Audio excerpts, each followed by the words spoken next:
Hello everyone. Good afternoon.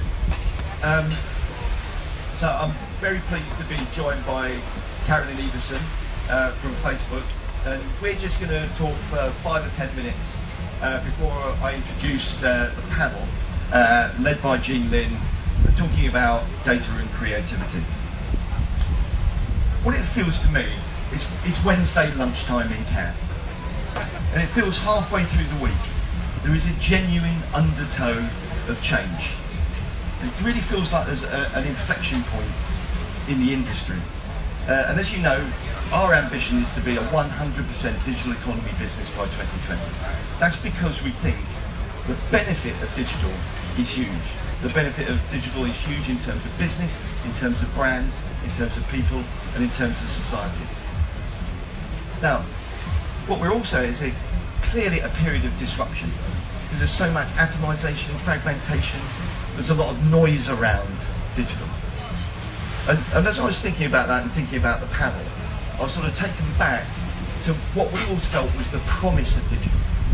And clearly the promise of digital in terms of business and brands, but also the promise of people in terms of better engagement.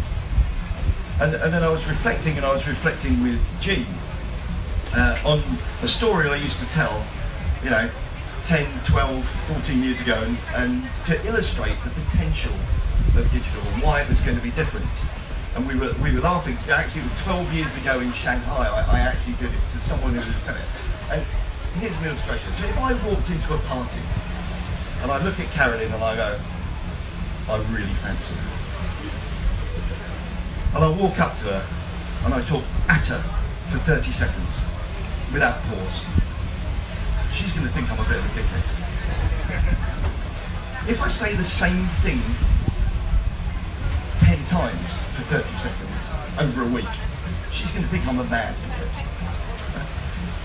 And the promise of digital is through better targeting, we can get more relevance. Through the interactivity and the personalization, we can get more engagement, we can get more empathy.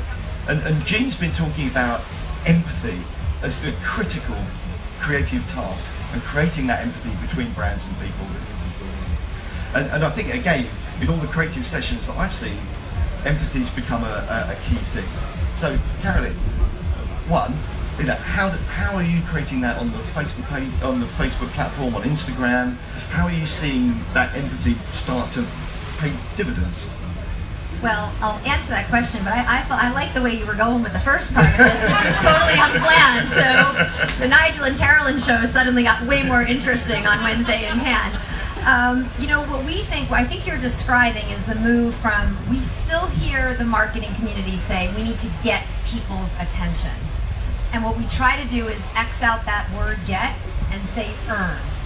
Because when you think about people's attention, you do have to earn it every single moment you're interacting with them. And a way to do that in the best way is actually to be relevant, personalized, and empathetic to the situation they're in, the circumstances, how they're actually consuming content, where they may be locally, what time of day. And the better we get at that, actually the better the content is and creative for people. And how do you think that people, I'm kind of frustrated, we've been talking about getting better and better and more mobile native, platform native with the creativity, really creating for the form and the function, and most importantly, for how people use it. Are we making enough progress, and what can we do? So I'm going to use this opportunity to tell everyone, if you are running 30-second TV commercials, stop. I would rather have you just pull back your investment and not invest until you have mobile native, mobile optimized creative. It dramatically increases the ROI. So where are we? Just now it's day 3 of Cannes. I've sat with some global marketers that are down to 1 or 2% 30-second TV commercials, going to 0%.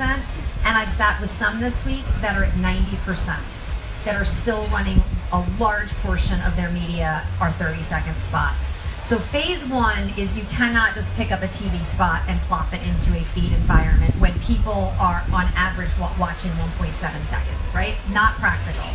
Step two will be to understand that probably 70% of your investment and time should be on very short form, snackable, digestible pieces of content, 20% on more interactive, and 10% on more immersive. That's where we're moving, but we're still very early on the journey. We think it's like 1959 for TV. Yeah. So clearly in the data area, there's a lot of focus on, again, better targeting, addressability, measurement, return on investment. One of the things that we see is the quality and the relevance, the nativeness of that content is a huge driver of ROI. What do you see? Because I think it's true. Well, one of the things that I think is not understood, there's a lot of things probably not understood about the way our platforms work, but one of the things that is least misunderstood is creative is the single biggest driver of actually lowering your price in the auction, which inherently drives better ROI. So creative is the biggest differentiator. When we take clients that have an ROI of whatever the number is, of X, let's just put X there, but then they start to use mobile optimization, of course get it to the right audience, right? That becomes table stakes, but optimize the creative, their pricing dramatically decreases. And so there's nothing more important in our view as a leverage point than better mobile optimized creative.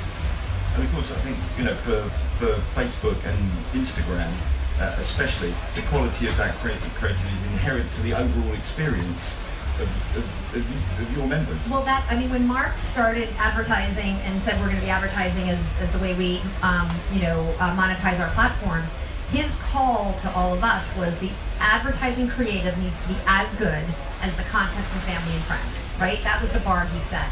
And so we have built the system to incentivize the community, all of you, which is why we really need the partnership of the creative community to build better creative. And it's different than any other media platform. I don't believe you get cheaper CPMs in TV or print these days if your creative is better. I worked in that industry for a very long time. It certainly wasn't the case when I was there. Maybe it's changed, but this is unique to our environment because we deeply care about the quality of creative. So what I think we agreed, is what we do need is a revolution, not just in data and measurability, addressability, personalization, but in the form and the creativity that our industry can produce. And with that, thank you, Carolyn. Thank you I'm for going to having hand me, over Nigel. to Jean and the power to really address what we're doing and how we're doing it. Great. Jean. Thanks, Steve.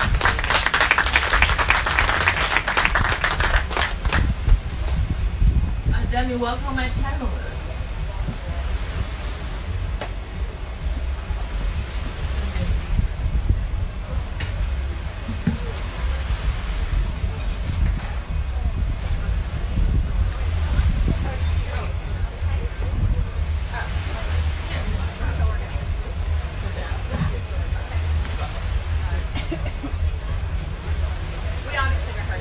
Okay, everyone, hi. My name is Jean, and I have a fabulous panel to actually share and talk about. I think this is the most exciting time in the creative industry. I mean, Nigel talked about the story he talked about 12 years ago. He actually repeatedly tell me that story, and you know how I feel about the story right now. It's the most exciting time to be in the creative industry because data and technology actually enable product, services, and marketing becoming so connected. And we have so much opportunity to create excellent work that make impact and innovate with brands and business in people's lives. So I want to introduce my panel. Actually, what I want to do is to ask each one to introduce themselves and say a little thing about themselves before we start the conversation. So Megan, over to you. Hi, I'm Megan Stute. I am the CMO from Maven. I am KJ Ware. I'm a creative agency partner at Facebook. I'm Kai Exos. I'm the co-CEO and Chief Creative Officer of Isobar Canada. And I'm Abby Clausen. I'm the Chief Marketing Officer of 360i. Excellent. So Megan, I have one question for you. To me,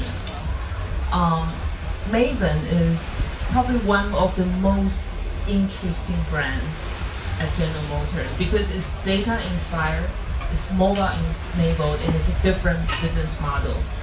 Can you tell us more the role of data in the way the creativity of your business model is emerging, and how does that help you as a marketer to really get to the market and create a better brand and services for customers? Absolutely. So Maven is a startup within General Motors. General Motors is transforming its entire business with a laser-like focus on its customers. And Maven really is the manifestation of insights that come from the fact that the service business and expectations are being redefined every day.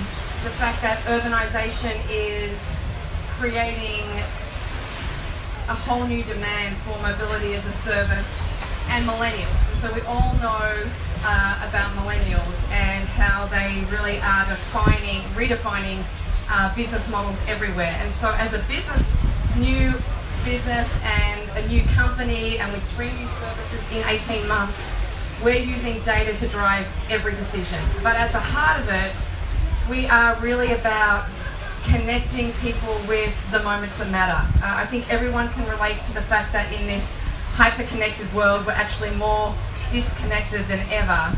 And so how do we, as a service brand, elevate car sharing to really create that empowerment and freedom for people to be there, and to be there for the moments and people and places that matter. And so we are going into every city. Everything really, to that point, has to be local. If we're Maven, we've got to live up to that brand.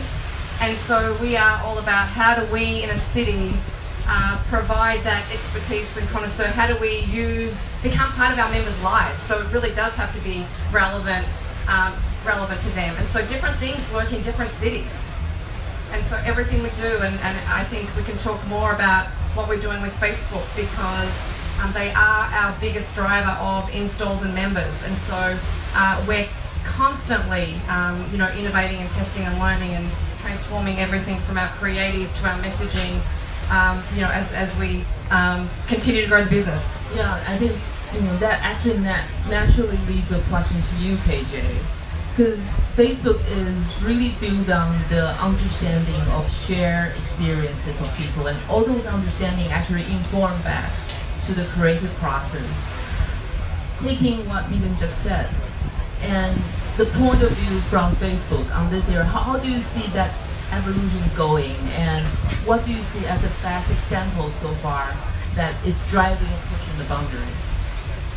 Wow, that's a really broad question. So I think there's a few layers there. So one is that at Facebook, I think that what we've seen is that the best work on the platform actually isn't remarkably different strategically from the best work in any other environment. I think that it's all informed by data in some way, whether it's Fearless Girl being inspired about a statistic about the performance of companies that do better because they have women leadership on their board, to something like Meet Graham, which was inspired by the data about like how we would actually look if we were meant to sustain automobile injury. So all of that stuff is still informed by data. I think the very best work actually is probably inspired by like almost a very small point. And because it's so true, it strikes a chord in a much broader reach of people than maybe what the work was ever meant for. And so I think it's that balance of what are the things we can help brands understand about people that will inspire the best work, whether it's Moments of Joy for Mondelez or New Year's Eve for Chevy.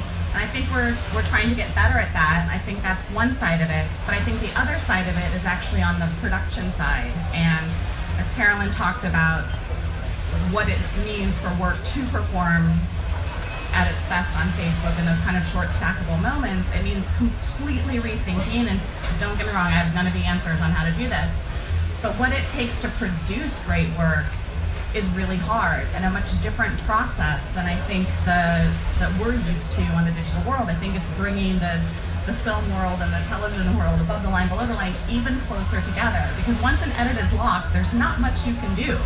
So maybe we need a process where an edit isn't locked, because we're rarely ever going to be able to reshoot something. We've got to work with whatever's been captured, but I think we need to go into pre-production thinking of all the different ways that the assets need to work. Right.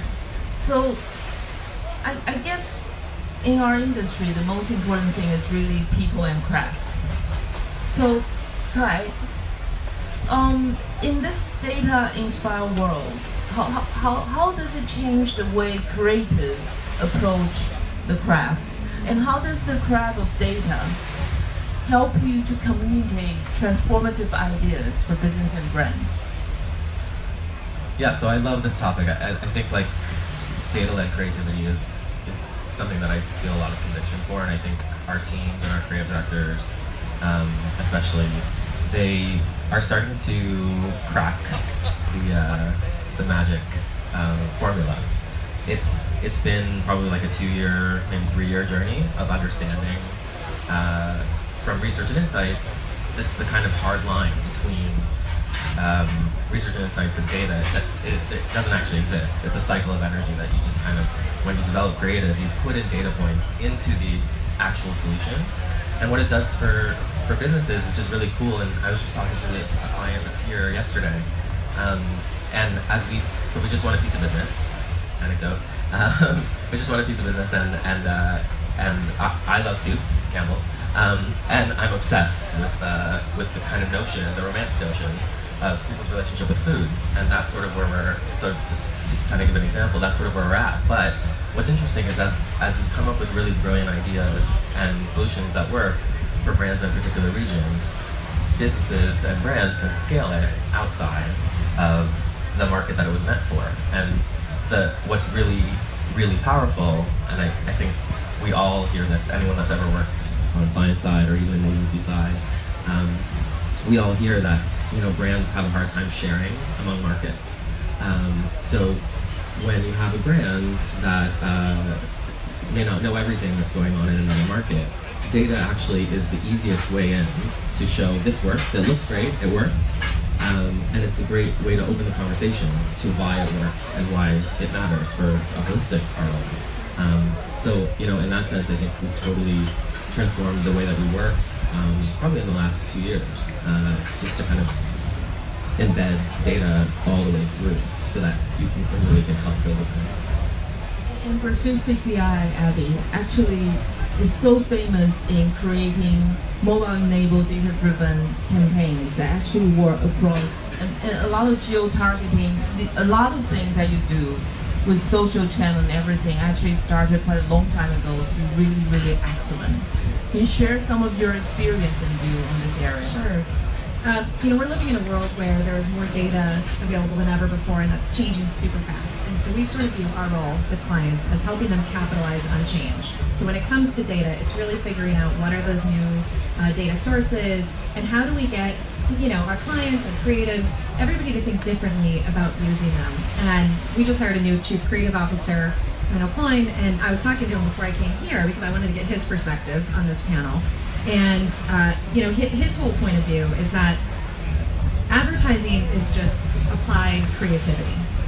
And creativity is all about association and context. So the more data you have, the more you can be, adding context to the work that a creative's doing. And his analogy, he's got another analogy you guys can all steal along with Nigel's, but is, if he were to give his girlfriend of, 8 years, flowers for her birthday, and not something more personal, something that speaks to the fact that he knows her really well, she might be a little bit disappointed. I mean, a girl loves flowers, but you also want to feel like people know you. And that's increasingly consumers' expectation of brands. But it's not easy. Kai, you talk about the journey that creatives are on to really get comfortable with this. And I think one of the things that, we're all creatures of our education and our experiences and our training. And so, we have to work really hard to get creatives. We have a lot of digitally native creatives at 360i, but we have creatives who come and have spent most of their careers making television ads. So we need to get them comfortable, and I think the industry at large really needs to get comfortable with using data. And so we've been doing a lot of specific things to do that, and I think actually the Swedish Network has been pretty good at that. By the way, proof point. Just a quick shout out to one of our agencies that got a gold lion last night in the creative data category. Dentsu Smart from Moscow. Congrats. I don't know if they're here or not, but cool. Great. So, Megan, can you tell me how a platform like Facebook actually help you to drive your decisions and conversions with conversations with your customers? Well, the fantastic thing when you are creating a brand and a business, you don't have any of the legacy challenges. And Maven is actually a fully sort of closed network. So, and we're completely mobile, and our product is our app. And so we have an SDK which allows us to actually track everything through our whole member experience. And because we are touching our members every week, then we are using real-time data to develop the strategic creative, to develop our messaging real time. So we're not waiting for these long cycles of learnings. And so as we go into a market, we know, for example, that if we call out Maven's now in your city, and we talk about Detroit as Motown, and we make it local, we know that that gets more installs. We know that if we're targeting students and there's a big game happening in that weekend and they don't want to be faced with those hundreds of thousands of tourists that are all coming in, that we can actually give them a Maven message that gives them some inspiration about where they want to go for that weekend. We use our Facebook Canvas to talk about what Maven is and inspire these moments that matter. And so we are and every city is different. And so, literally from our geo-targeting to our messaging to the offers that we're making, and we can literally attribute, and as a CMO, how much does it cost to get an install, an email, a validated member who's driving, and then we can create lookalikes. And so it's a CMO's dream. And I think it's really inspiring for the creatives because it's not just data, it's insights. And I think the important thing too is, as you're trying to create that brand, as a brand, when we talk about the relationship, we want to have our members tell our stories. We want to have them share what their moments are, and they become, we know that word of mouth matters, and that as they then are referring and showing how Maven fits into their life, there's nothing more sort of authentic than that. And plus we're a startup, so we don't have a big budget, so that helps. I think one of the most interesting things to talk about is in a way that it's a completely different way than certainly how I spent the first 15 years of my career at creative agencies, was learning to be a learning organization versus a finished product organization. And I've learned tons being on this side and exposed to how engineers think and how our product managers think, where one of the things that kind of shocked me the most when I first came to Facebook was one of our posters said, done is better than perfect. And I was like, but it's not done until it's perfect. And that's how I've spent the last 15 years helping craft brands and work. So I think we do have to figure out a way to help people test more and learn more. And I know one of the ways that we've been doing that is a product we announced last year at Cannes called Creative Hub. And then this year, if y'all have been paying attention to one of the millions of announcements that are out there, but one of ours is about how we've added creative pre-testing to Creative Hub, so that you do have a chance to put your work out there and kind of get an immediate read on how people are responding to it, so that hopefully you can edit, make changes, decide how you want to optimize without blowing it up completely. So it's really interesting that you say that. So for any of you who work with automotive brands, my career has been about flawless launches. If you are launching an all-new vehicle, it has to be flawless. The investment that goes into the product and then the whole launch cycle. So there is this pressure that it's flawless. So I go to Maven, and it literally is, to your point about creating a service that the needs are different in every market, and we're testing and learning. And so the fact that, yes, what did we learn? How do we articulate that in a different way in a different market? It's okay to what did we learn? And so it's a completely different sort of culture. And so our team, we're made up of this team that we have a third from startups, a third from within GM, and a third from other brands, to really try and create that culture that it is.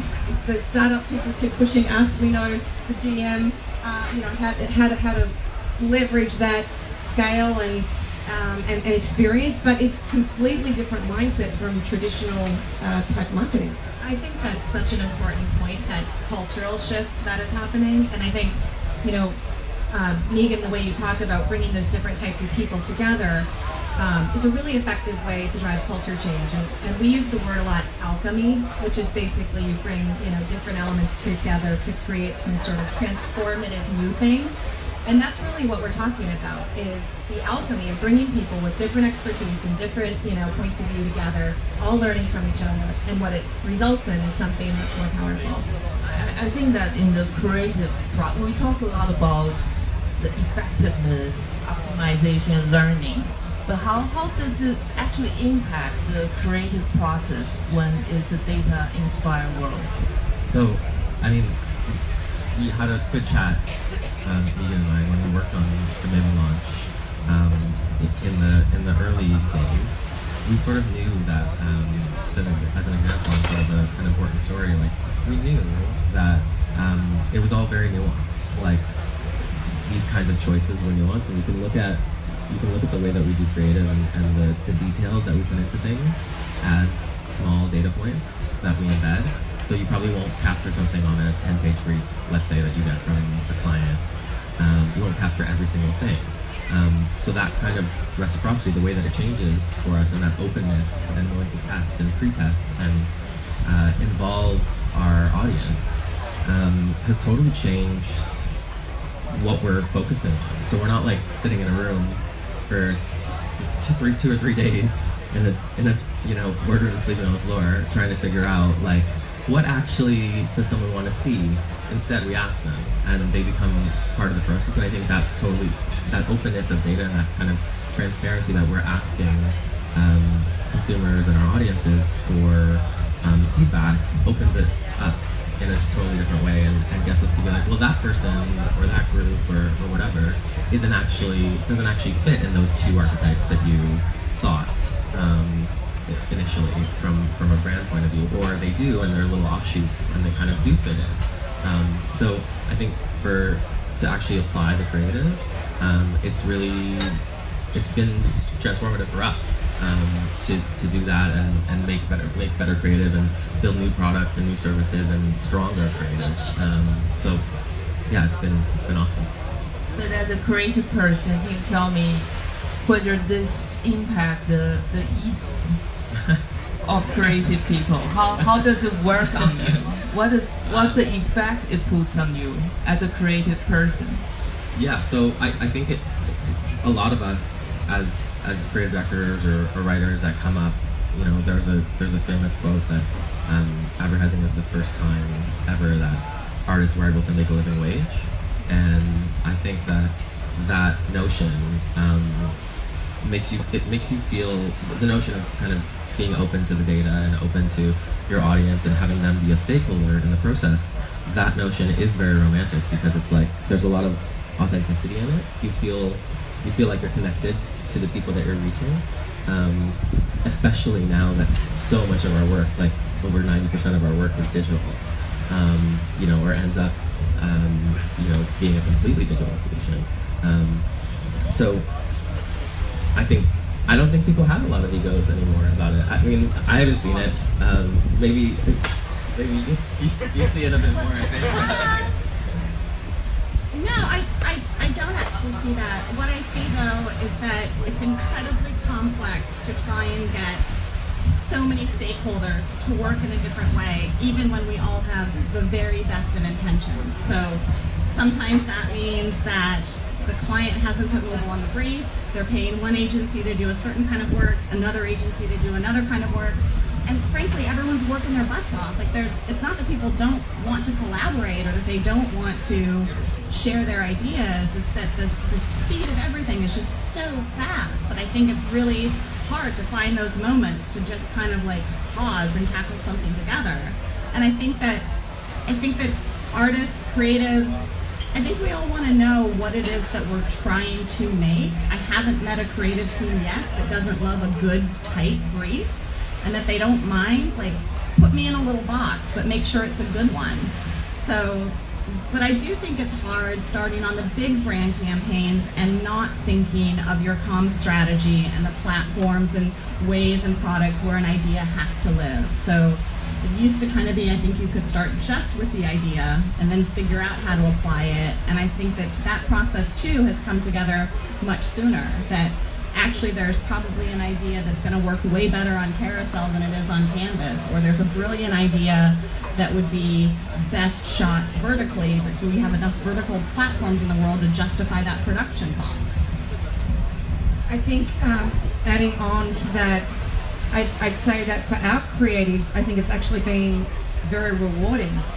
So we set out to define who our target audience was, and we were looking for those storytellers. We wanted the mavens who are those people who are who want to connect with the moments that matter. And so we had a very tight brief about who those storytellers were. And in fact, when you look at then who we've attracted as members, we have attracted that exact personality. So I think for so long I've worked with brands who have this sort of target audience that they're aspiring to. The fact that we set out to attract a certain audience type, and then you look at our members and the majority of them are millennials. We have a rocket scientist, we have a fitness instructor, they are millennials. And so for automotive brands, I'd have to say, and millennials have been sort of the audience that for so long car brands have tried to attract and determine how they were going to connect. So to see that in like a very short time we've set out to position our brand with them, and then we've actually attracted them as members. I think from a creative standpoint, when they can see that, wow, it's actually being reflected in the business, there's nothing more rewarding than that. And so I think that that's been like very gratifying for them. How you have a view on this? I know. Yeah, I mean, I was hoping that like we could talk a little bit about the kind of the empathy and the reciprocity around what we're doing. A lot of the work that we're seeing win here, and the work that's winning for brands locally and internationally, is really rooted in this human scaled approach, and we are getting back to that because data was really scary. Maybe like 5-10 years ago. For some, on the corporate side, probably empowering. But data for, from a creative standpoint, was really scary, especially big data. And I think for consumers, it's scary. But now we're going from big data to beautiful data, and I really kind of appreciate that notion. It makes me think of what you were saying earlier, Kai, about the ego of creative directors and this idea that instead of a creative director sort of like, it's not just their vision anymore. Their vision still matters, but it's also about the user, and what data is, it's just signals for what the user wants.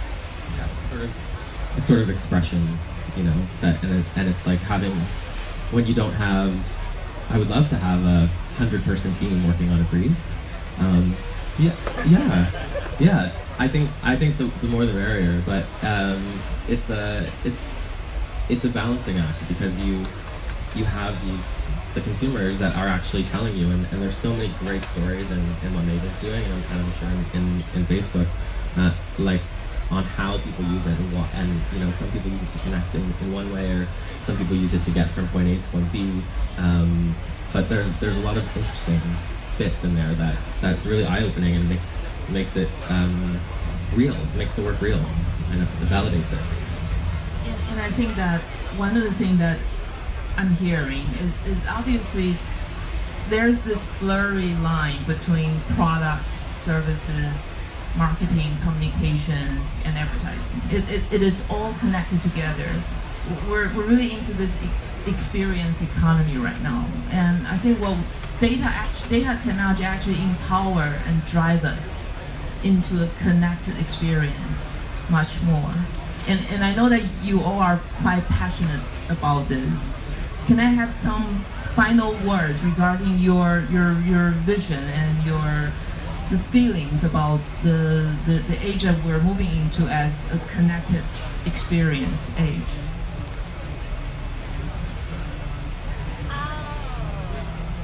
Okay, so I think that while it's true that it's never been more interesting and more exciting to tell stories and to create work, I also believe it's never been harder to capture people's attention, and that the type of work, how the content that you're competing with to capture that attention, other than when you're at a festival like this and actually competing against other ads, or maybe it's like the Super Bowl in the US or Christmas spots in London where I live, what we're actually competing with is the content that everybody is creating.